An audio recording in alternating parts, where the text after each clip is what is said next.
ಸೃಷ್ಟಿಯಲ್ಲಿ ಸಬಲರೂ ಇರ್ತಾರೆ, ದುರ್ಬಲರೂ ಇರ್ತಾರೆ. ಎಲ್ಲರಿಗೂ ಎಲ್ಲ ಸಾಮರ್ಥ್ಯಗಳೂ ಇಲ್ಲ. ಸಾಮರ್ಥ್ಯವೇ ಇಲ್ಲದ ಒಂದು ಜೀವಿ ಸೃಷ್ಟಿಯಲ್ಲಿಲ್ಲ ಅನ್ನೋದು ನಿಜವಾದರೂ, ಕೌಶಲವೇ ಇಲ್ಲದ ಒಂದು ಜೀವಿ ಸೃಷ್ಟಿಯಾಗೋದಕ್ಕೆ ಸಾಧ್ಯವಿಲ್ಲ ಅನ್ನೋದು ನಿಜವಾದರೂ, ತನ್ನನ್ನು ಶತ್ರುವಿನಿಂದ ರಕ್ಷಿಸಿಕೊಳ್ಳಬಲ್ಲ ಸಂಪೂರ್ಣ ಸಾಮರ್ಥ್ಯ ಎಲ್ಲ ಜೀವಿಗಳಿಗೂ ಎಲ್ಲ ಸಂದರ್ಭಗಳಲ್ಲೂ ಇರೋದಿಲ್ಲ. ಒಬ್ಬರಿಗಿಂತ ಒಬ್ಬರು ಶಕ್ತಿಶಾಲಿಗಳಾಗಿರ್ತಾರೆ ಅನ್ನೋದು ಸತ್ಯ. ಅದರ ಅರ್ಥ ಒಬ್ಬನಿಗಿಂತ ಒಬ್ಬ ದುರ್ಬಲನಾಗಿರ್ತಾನೆ ಅಂತಲೇ ಅರ್ಥ. ಹೀಗೆ ಶಕ್ತಿಶಾಲಿಗಳು ಮತ್ತು ಶಕ್ತಿಹೀನರ ಸಮ್ಮಿಲನದಲ್ಲಿ ಸೃಷ್ಟಿ ನಡೀತಾ ಇರುತ್ತೆ. ಎಲ್ಲಿ ಸಬಲತೆ ಇದೆಯೋ ಅದು ದುರ್ಬಲತೆಯನ್ನು ಬಳಸತ್ತೆ ಅನ್ನೋದು ಇತಿಹಾಸ ಕಂಡ ಸತ್ಯ. ದುರ್ಬಲರನ್ನು ಸಬಲರು ಬಳಸ್ತಾರೆ. ಬಳಸೋದು ಸರಿ ಅಂತ ಅಂದುಕೊಳ್ಳೋಣ, ಆದರೆ ಬಳಸುವಿಕೆಯಲ್ಲಿ ಒಂದು ಸಂವೇದನೆ ಇಲ್ಲದೆ ಹೋದಾಗ ಅದು ಕ್ರೌರ್ಯ ಆಗತ್ತೆ, ಅದು ಶೋಷಣೆ ಆಗತ್ತೆ, ಅದು ಬರ್ಬರತೆ ಆಗತ್ತೆ. ಆದರೆ ಸೃಷ್ಟಿಯಲ್ಲಿ ಬದುಕುವ ಹಕ್ಕು, ಸುಖವಾಗಿ ಬದುಕುವ ಹಕ್ಕು ಸಬಲರಿಗೆಷ್ಟೋ ದುರ್ಬಲರಿಗೂ ಅಷ್ಟೇ ಇದೆ. ಬಲಸ್ಯ ಪೃಥ್ವಿ ಅನ್ನುವ ಒಂದು ಮಾತು ಸಂಸ್ಕೃತದಲ್ಲಿದೆ. ಯಾರು ಬಲಶಾಲಿಯೋ ಅವನು ಭೂಮಿಯನ್ನು ಆಳ್ತಾನೆ ಅಂತ. ಇದನ್ನು ವ್ಯಂಗ್ಯವಾಗಿ ಹೇಳಿದ್ದು ಅಂತಲೇ ಗ್ರಹಿಸಬೇಕು. ಹಾಗಾಗಬಾರದು ಅಂತ. ಬಲಶಾಲಿಗೆ ಮಾತ್ರ ಸೇರಿದ್ದಲ್ಲ ಭೂಮಿ, ಅದು ಎಲ್ಲರಿಗೂ ಸೇರಿದ್ದು. ದುರ್ಬಲನಿಗೂ ಅಷ್ಟೇ ಅದರ ಅಧಿಕಾರ ಇದೆ, ಅಲ್ಲಿ ಬದುಕುವ ಅಧಿಕಾರ ಇದೆ. ಸೃಷ್ಟಿಯಲ್ಲಿರುವ ವಸ್ತುಗಳನ್ನು ಬಳಸುವ ಅಧಿಕಾರವೂ ಇದೆ. ಆದರೆ ಇತಿಹಾಸವೋ ವರ್ತಮಾನವೋ ಅದನ್ನು ಗಮನಿಸಿದಾಗ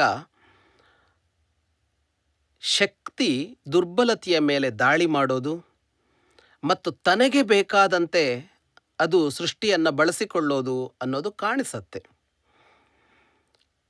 ದುರ್ಬಲತೆ ಸಹಜವಾಗಿ ಅದನ್ನು ಪ್ರತಿಭಟಿಸಲಾರದು, ಅದನ್ನು ತಡೆಯಲಾರದು. ಹೀಗೆ ಶಕ್ತಿ ದೌರ್ಬಲ್ಯದ ಮೇಲೆ ದಾಳಿ ಮಾಡುವಾಗ ಉಳಿದವರ ಕರ್ತವ್ಯ ಏನು ಅನ್ನೋದೊಂದು ಪ್ರಶ್ನೆ. ಪ್ರತಿಯೊಬ್ಬ ವ್ಯಕ್ತಿಗೂ ಇನ್ನೊಬ್ಬ ದುರ್ಬಲನನ್ನು ರಕ್ಷಿಸುವಂತಹ ಹೊಣೆ ಇದೆ ಸೃಷ್ಟಿಯಲ್ಲಿ. ಏಕೆಂದರೆ ಎಲ್ಲರೂ ಸಹಜೀವಿಗಳು. ರಕ್ಷಿಸುವ ಹೊಣೆ ವ್ಯವಸ್ಥೆಯಲ್ಲಿ ಕೆಲವರದ್ದಾಗಿರುತ್ತೆ, ಆಳುವವರಿಗೆ ರಕ್ಷಿಸುವ ಹೊಣೆ ಇರುವಂಥದ್ದು. ರಾಜನೋ ಸರ್ಕಾರವೋ ಅವರು ನೇಮಿಸಿದ ಅಧಿಕಾರಿಗಳೋ ಪೊಲೀಸೋ ಸೈನ್ಯವೋ ಇನ್ಯಾರೋ, ಇವರುಗಳು ರಕ್ಷಣೆಗಾಗಿ ಅಂತಲೇ ಇರುವವರು ಅನ್ನೋದು ನಿಜವಾದರೂ, ಪ್ರತಿಯೊಬ್ಬ ಪ್ರಜೆಗೂ ದುರ್ಬಲನ ಜೊತೆಗೆ ನಿಲ್ಲುವ, ದುರ್ಬಲನ ಕೈ ಹಿಡಿದು ಮುನ್ನಡೆಸುವಂತಹ ಹೊಣೆ ಅದು ಹುಟ್ಟಿನಿಂದ ಸಹಜವಾಗಿ ಬಂದಿರುತ್ತೆ. ಹೆಚ್ಚಾಗಿ ಮನುಷ್ಯನ ಮನೋಭಾವ ಹೇಗಿರುತ್ತೆ ಅಂತ ಅಂದರೆ, ಅಲ್ಲಿ ಏನು ಬೇಕಿದ್ರೂ ಹಾಕ್ಕೊಳ್ಳಿ, ನನಗೆ ಯಾಕೆ ಅಂತ ತಾನು ತನ್ನ ಬದುಕುವ ಅಭ್ಯಾಸವನ್ನು ಮನುಷ್ಯ ಮಾಡ್ಕೊಂಡಿರ್ತಾನೆ. ರಿಸ್ಕ್ ಯಾಕೆ, ನಾನೇ ಯಾಕೆ ಅದರಲ್ಲಿ ಹೋಗಿ ಸಿಲುಕಿಕೊಳ್ಳಲಿ ಅಂತ ಅಲ್ಲೇನೋ ನಡೀತಾ ಇದ್ದರೆ ಆ ರಸ್ತೆಯನ್ನು ಬಿಟ್ಟು ಇನ್ನೊಂದು ರಸ್ತೆಯಲ್ಲಿ ನಮ್ಮ ಗಮ್ಯದತ್ತ ಹೋಗುವ ಅಭ್ಯಾಸವನ್ನು ಬೆಳೆಸ್ಕೊಂಡಿರ್ತೇವೆ. ಇದು ಸಮಂಜಸವಾದದ್ದಲ್ಲ.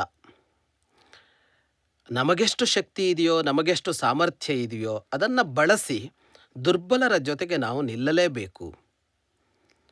ಮತ್ತೆ ಹಳೆಯ ರಾಮಾಯಣದ ಒಂದು ಸನ್ನಿವೇಶ ಈ ವಿಷಯದ ಮೇಲೆ ಬೆಳಕು ಬೀರುತ್ತೆ. ರಾಮಾಯಣದ ಹುಟ್ಟಿಗೆ ಕಾರಣವಾದ ಒಂದು ಘಟನೆ ಅದು. ರಾಮಾಯಣ ಆವಿರ್ಭವಿಸೋದಕ್ಕೆ ಕವಿಯ ಮನಸ್ಸಿನೊಳಗೆ ಒಂದು ಪಾಕವನ್ನು ಮೂಡಿಸಿದಂತಹ ಘಟನೆ ಅದು. ಆದರೆ ಅದರಲ್ಲಿ ಈ ಸಂದೇಶ ಕೂಡ ಇದೆ ಅನ್ನೋದನ್ನು ನಾವು ಗಮನಿಸಬಹುದು. ವಾಲ್ಮೀಕಿಗಳು ಮಧ್ಯಾಹ್ನದ ಆಹ್ನಿಕವನ್ನು ಮಾಡೋದಕ್ಕೆ, ಅದಕ್ಕೆ ಮೊದಲು ಸ್ನಾನ ಮಾಡೋದಕ್ಕೆ ಅಂತ ತಮಸಾ ನದಿಯ ತೀರಕ್ಕೆ ಹೋಗಿರ್ತಾರೆ. ತಮಸಾ ನದಿ ಅವರ ಆಶ್ರಮದ ಸನಿಹದಲ್ಲಿ ಹರಿತಾ ಇದ್ದಂಥ ಒಂದು ನದಿ. ಅಲ್ಲಿ ಹೋದ ವಾಲ್ಮೀಕಿಗಳಿಗೆ ಕಾಡು, ಅದರ ರಮಣೀಯತೆ ಅದೆಲ್ಲ ಅವರನ್ನು ಸೆಳೆಯತ್ತೆ. ಸ್ವಲ್ಪ ಹೊತ್ತು ಅದನ್ನು ನೋಡ್ತಾ ನೋಡ್ತಾ ಅಡ್ಡಾಡ್ತಾರೆ ಅವರು. ನದಿಯಲ್ಲಿ ಸ್ನಾನಕ್ಕೆ ಇಳಿಯದೆ ಆಚೆ ಈಚೆ ಅಡ್ಡಾಡ್ತಾರೆ. ಹಾಗೆ ಅಡ್ಡಾಡ್ತಾ ಇರುವಾಗ ಅವರಿಗೊಂದು ಕ್ರೌಂಚ ಪಕ್ಷಿಗಳ ಜೋಡಿ ಕಾಣಿಸತ್ತೆ. ಒಂದು ಗಂಡು ಒಂದು ಹೆಣ್ಣು ಕ್ರೌಂಚ ಪಕ್ಷಿಗಳು. ಅವರಷ್ಟಕ್ಕೆ ಅವು ತಮ್ಮ ಸಂತೋಷದಲ್ಲಿ ಮುಳುಗಿವೆ. ಒಂದು ಪಕ್ಷಿ ಇನ್ನೊಂದು ಪಕ್ಷಿಯನ್ನು ಪ್ರೀತಿಸ್ತಾ ಶೃಂಗಾರ ಭಾವದಲ್ಲಿ ನಲಿತಾ ಇವೆ ಎರಡು ಪಕ್ಷಿಗಳು. ಕ್ರೌಂಚ ಪಕ್ಷಿಗಳ ಕೂಗು ಬಹಳ ಮಧುರವಾದದ್ದು ಸಹಜವಾಗಿಯೇ. ಈಗಂತೂ ಪ್ರೀತಿಯಲ್ಲಿ ಮುಳುಗೆದ್ದ ಅವುಗಳ ಧ್ವನಿ ಇನ್ನಷ್ಟು ಮಧುರವಾಗಿ ಆಕರ್ಷಕವಾಗಿ ಕೇಳ್ತಾ ಇದೆ. ಒಂದು ಕ್ಷಣ ವಾಲ್ಮೀಕಿಗಳಿಗೆ ಈ ಸೃಷ್ಟಿಯ ಸಹಜವಾದ ಪ್ರೀತಿ, ಈ ಸಂತೋಷ ಕೊಡುತ್ತೆ. ಆದರೆ ಅದೇ ಕ್ಷಣದಲ್ಲಿ ಅಲ್ಲೊಂದು ದುರ್ಭರವಾದ ಘಟನೆ ನಡೆಯುತ್ತೆ. ಒಬ್ಬ ಬೇಟೆಗಾರ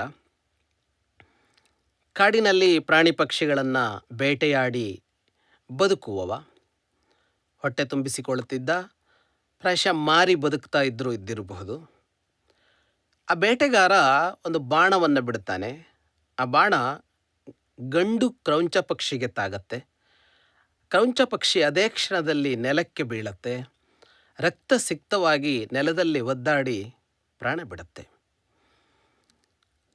ತನ್ನ ಇನಿಯನ ಇಂತಹ ದುರ್ಮರಣವನ್ನು ಕಂಡ ಹೆಣ್ಣು ಕ್ರೌಂಚ ಗೋಳಾಡತ್ತೆ. ಅಲ್ಲಿಯವರೆಗೆ ಮಧುರಾಲಾಪವಾಗಿದ್ದ ಅದರ ಧ್ವನಿ ಈಗ ಆಕ್ರಂದನವಾಗಿ ಬಿಡುತ್ತೆ. ವಾಲ್ಮೀಕಿಗಳು ನೋಡುತ್ತಲೇ ಇರ್ತಾರೆ ಇದನ್ನು. ವಾಲ್ಮೀಕಿಗಳ ಮನಸ್ಸಿನಲ್ಲಿ ಕರುಣೆ ಹರಿಯತ್ತೆ. ಪಕ್ಷಿಗಳು ತಮ್ಮನ್ನು ತಾವು ರಕ್ಷಣೆ ಮಾಡಿಕೊಳ್ಳಲಾರರು, ಬೇಡ ಸಮರ್ಥ. ಇಲ್ಲಿ ನಡೆದದ್ದು ಅದೇ. ದೌರ್ಬಲ್ಯದ ಮೇಲೆ ಸಾಮರ್ಥ್ಯದ ಪರಾಕ್ರಮ ಪ್ರದರ್ಶನಗೊಳ್ತು. ಬೇಟೆಗಾರನಿಗೆ ಆಹಾರವೇ ಅದಲ್ವಾ, ಅವನು ಬೇಟೆಯಾಡೋದರಲ್ಲಿ ಏನು ತಪ್ಪು ಅನ್ನುವ ಪ್ರಶ್ನೆ ಇದೆ ಇಲ್ಲಿ. ಆದರೆ ಪ್ರಶ್ನೆಯನ್ನು ರಾಮಾಯಣ ಚೆನ್ನಾಗಿ ನಿರ್ವಹಿಸತ್ತೆ. ಅವನು ಉದ್ದೇಶಪೂರ್ವಕವಾಗಿ, ಅಂದರೆ ತನ್ನ ಆಸೆಯನ್ನು ಈಡೇರಿಸಿಕೊಳ್ಳೋದಕ್ಕಾಗಿ ಕೊಂದಿದ್ದಲ್ಲ ಪಕ್ಷಿಗಳನ್ನು ಅಂತ. ಅವನಿಗೆ ಹಸಿವಾಗಿದೆ, ಆಹಾರ ಬೇಕು ಅಂತ ಕೊಂದಿದ್ದಲ್ಲ. ಅವನಿಗೆ ಕ್ರೌರ್ಯ ಅನ್ನೋದು ಸಹಜತೆಯಾಗಿಬಿಟ್ಟಿತ್ತು. ಪಕ್ಷಿ ಪ್ರಾಣಿಗಳನ್ನು ಕೊಲ್ತಾ ಅವುಗಳ ಮೇಲೊಂದು ಕ್ರೌರ್ಯ, ತನಗೆ ಬೇಕಾದಾಗ ಅಂತಲ್ಲ. ಹುಲಿಯೂ ಕೂಡ ಹಸಿದಾಗ ಮಾತ್ರ ಬೇಟೆಯಾಡತ್ತೆ ಅನ್ನೋದು ಕಾಡಿನ ನ್ಯಾಯ. ನಾವು ಕಾಡಿನ ನ್ಯಾಯ ಬೇರೆ, ನಾಡಿನ ನ್ಯಾಯ ಬೇರೆ ಅಂತ ಅಂದುಕೊಂಡಿದ್ದೀವಲ್ಲ. ಸಂವೇದನೆ ಇರೋದು ನಾಡಿನ ನ್ಯಾಯ, ಆದರೆ ಸಂವೇದನೆಯೇ ಇಲ್ಲದೆ ಇರೋದು ಕಾಡಿನ ನ್ಯಾಯ ಅಂತ. ಅಂತಹ ಕಾಡಿನ ನ್ಯಾಯದಲ್ಲೂ ಹಸಿವಾಗದೆ ಬೇಟೆಯಾಡೋದು ಅನ್ನೋದು ಒಂದು ಪ್ರಾಣಿಗಳಲ್ಲಿಲ್ಲ.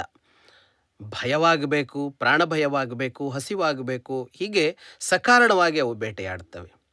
ವಿನಾಕಾರಣ ಬೇಟೆಯಾಡೋದು ಮನುಷ್ಯ ಮಾತ್ರ. ಯಾಕೆ ಬೇಟೆಯಾಡ್ತಾನೆ ಅಂತಲೇ ಗೊತ್ತಿಲ್ಲದೆ ಇನ್ನೊಂದು ಮನುಷ್ಯನನ್ನು ಬೇಟೆಯಾಡ್ತಾ ಇರ್ತಾನೆ. ಜಗತ್ತನ್ನೇ ಬೇಟೆಯಾಡ್ತಾನೆ. ಜಗತ್ತನ್ನು ತನ್ನ ಬೇಟೆಯ ಕಾಡಾಗಿ ಪರಿಗಣಿಸಿಬಿಟ್ಟಿದ್ದಾನೆ ಮನುಷ್ಯ. ಈ ಬೇಟೆಗಾರನಿಗೆ ಆದದ್ದು ಅದೇ. ಸುಮ್ಮನೆ ಕೊಂದ ಅದನ್ನು. ಅದು ಸತ್ತ ಮೇಲೆ ಅವನ ಅದರತ್ತ ತಿರುಗಿಲೂ ಇಲ್ಲ ಅಂತ. ಅದನ್ನು ಕಂಡ ವಾಲ್ಮೀಕಿಗಳು ಅವನಿಗೆ ಶಾಪ ಕೊಡ್ತಾರೆ. ಅಸ್ತಿತ್ವವೇ ಇಲ್ಲದಂತೆ ಮಾಡಿದೆ ಒಂದು ಪಕ್ಷಿಗೆ. ಇನ್ನೊಂದು ಪಕ್ಷಿ ಬದುಕಿದೆ, ಆದರೆ ಅದರ ಬದುಕು ಇನ್ನು ಬೆಂಗಾಡು. ಅದಕ್ಕೆ ಸುಖ ಇಲ್ಲ, ಸಂತೋಷ ಇಲ್ಲ ಅದರ ಬದುಕಿನಲ್ಲಿ. ಇನಿಯನನ್ನು ಕಳೆದುಕೊಂಡ ಬದುಕದು. ಹಾಗಾಗಿ ಇನ್ಯಾರದ್ದೋ ಬದುಕನ್ನು ಕಸಿದುಕೊಳ್ಳುವ ನಿನಗೆ ಬದುಕುವ ಹಕ್ಕಿಲ್ಲ ಅಂತ ಹೇಳ್ತಾರೆ ವಾಲ್ಮೀಕಿಗಳು. ಬಹುಕಾಲ ನೀನು ಬದುಕಿರಬೇಡ ಅನ್ನುವ ಅರ್ಥದ ಶಾಪ ಕೊಡ್ತಾರೆ. ಅದರಲ್ಲಿ ಎರಡೂ ಇದೆ. ಬದುಕಿರಬೇಡ ಅನ್ನುವ ಶಾಪ ಒಂದು ಕಡೆಯಲ್ಲಾದರೆ, ಇನ್ನೊಬ್ಬರ ಬದುಕನ್ನು ಕಸಿದುಕೊಂಡವ ಬದುಕೋದಕ್ಕೆ ಅನರ್ಹ ಅನ್ನುವ ಪಾಠ ಕೂಡ ಇದೆ ಅದರಲ್ಲಿ. ಆ ನೀತಿ ಕೂಡ ಇದೆ, ನಿಯಮ ಕೂಡ ಇದೆ. ಅದು ಸೃಷ್ಟಿ ನಿಯಮ. ಅದು ನಿನ್ನ ಬದುಕನ್ನು ನೀನು ಕಟ್ಟಿಕೊಳ್ಬೇಕು ಅನ್ನೋದು ಸರಿಯೇ. ಆದರೆ ಇನ್ನೊಬ್ಬರ ಬದುಕನ್ನು ಕಿತ್ತುಕೊಳ್ಳುವಂತಿಲ್ಲ, ಇನ್ನೊಬ್ಬರ ಅನ್ನವನ್ನು ಕಿತ್ತುಕೊಳ್ಳುವಂತಿಲ್ಲ, ಇನ್ನೊಬ್ಬರ ಸಂತೋಷವನ್ನು ಕಿತ್ತುಕೊಳ್ಳುವಂತಿಲ್ಲ. ಅವರ ಬದುಕು ಅವರದ್ದು, ನಿನ್ನ ಬದುಕು ನಿನ್ನದ್ದು ಅಂತ. ಯಾರಿಗೂ ತೊಡಕಾಗದಂತೆ ಬದುಕುವುದೇ ಆದರ್ಶ ಅಂತ ಭಾರತೀಯ ಪರಂಪರೆ ಹೇಳ್ತು. ಬದುಕು ಅಂತ ಅಂದಾಗ, ಬದುಕುವಾಗ ಆಗುವ ಸಣ್ಣ ಪುಟ್ಟ ಆ, ತೊಡಕುಗಳಿಗೂ ಪ್ರಾಯಶ್ಚಿತ್ತ ಮಾಡಿಕೊಳ್ಬೇಕು ಅಂತ ಹೇಳ್ತು. ನಮ್ಮ ಪರಂಪರೆಯಲ್ಲಿ ಊಟ ಮಾಡುವ ಮೊದಲು ವೈಶ್ವದೇವ ಅನ್ನುವಂಥ ಒಂದು ಒಂದು ಪ್ರಕ್ರಿಯೆ ಬರುತ್ತೆ. ಅಗ್ನಿಗೆ ಆಹುತಿಗಳನ್ನು ಹಾಕುವ ಒಂದು ಪ್ರಕ್ರಿಯೆ ಇದು. ಅದರ ಸಂಕಲ್ಪದಲ್ಲಿ, ಅದರ ಉದ್ದೇಶದಲ್ಲಿ ಇರೋದೇನು ಅಂದರೆ, ಅಡಿಗೆ ಮಾಡುವಾಗ ಆದ ಹಿಂಸೆಯನ್ನು ನಾನು ಇದರ ಮೂಲಕ ಪರಿಹಾರ ಮಾಡಿಕೊಳ್ತಾ ಇದ್ದೇನೆ ಅಂತ. ಅಡಿಗೆ ಮಾಡುವಾಗ ಬೀಸಬೇಕಾಗತ್ತೆ, ಬೇಯಿಸಬೇಕಾಗತ್ತೆ, ಕತ್ತರಿಸಬೇಕಾಗತ್ತೆ, ಏನೆಲ್ಲ ಮಾಡಬೇಕು, ತರಕಾರಿಯನ್ನು, ಧಾನ್ಯಗಳನ್ನು. ಹಾಗೆ ಮಾಡುವಾಗಲೂ ಕೂಡ ಒಂದು ಹಿಂಸೆ ನಡೆದಿದೆ ಅಲ್ಲಿ ಅಂತ. ಅದು ಮನುಷ್ಯರ ಮೇಲೋ, ಭಾವ ತುಂಬಿರುವ ವ್ಯಕ್ತಿಗಳ ಮೇಲೂ ಅಲ್ಲದೇ ಹೋದರೂ ಸೃಷ್ಟಿಯ ಮೇಲೆ ಒಂದು ಹಿಂಸೆಯನ್ನು ಮಾಡಬೇಕಾಗತ್ತೆ ಅಂತ. ಅಂದರೆ ಇಷ್ಟು ಸೂಕ್ಷ್ಮ ಹಿಂಸೆಯನ್ನೂ ಗಮನಿಸಿ ಅದಕ್ಕೂ ಪ್ರಾಯಶ್ಚಿತ್ತ ಮಾಡಿಕೊಳ್ಳಬೇಕು ಅಂತ ಹೇಳಿದ ಪರಂಪರೆ ನಮ್ಮದು. ಹಾಗಾಗಿ ಬದುಕು ಇನ್ನೊಬ್ಬರ ಬದುಕನ್ನು ಕಿತ್ತುಕೊಳ್ಳದೇ ಇರಬೇಕು. ಸಾಮರ್ಥ್ಯ ಇದೆ ಅನ್ನುವ ಕಾರಣಕ್ಕೆ, ಶಕ್ತಿ ಇದೆ ಅನ್ನುವ ಕಾರಣಕ್ಕೆ ದುರ್ಬಲರನ್ನು ಹಿಂಸಿಸುವಂತಿಲ್ಲ, ಅವರ ಬದುಕಿನ ಹಕ್ಕನ್ನು ನಿರಾಕರಿಸುವಂತಿಲ್ಲ ಅನ್ನೋದು ಒಂದು ಕಡೆಯಲ್ಲಾದರೆ, ಹಾಗೆ ನಡೆದಾಗ ವಾಲ್ಮೀಕಿಗಳಂತೆ ಅವರ ಜೊತೆಗೆ ನಿಲ್ಲಬೇಕಾದದ್ದು ಕೂಡ ಕರ್ತವ್ಯ ಆಗತ್ತೆ ಅನ್ನೋದು ಕೂಡ ಸಂಸ್ಕೃತಿ ಹೇಳುವ ಪಾಠ.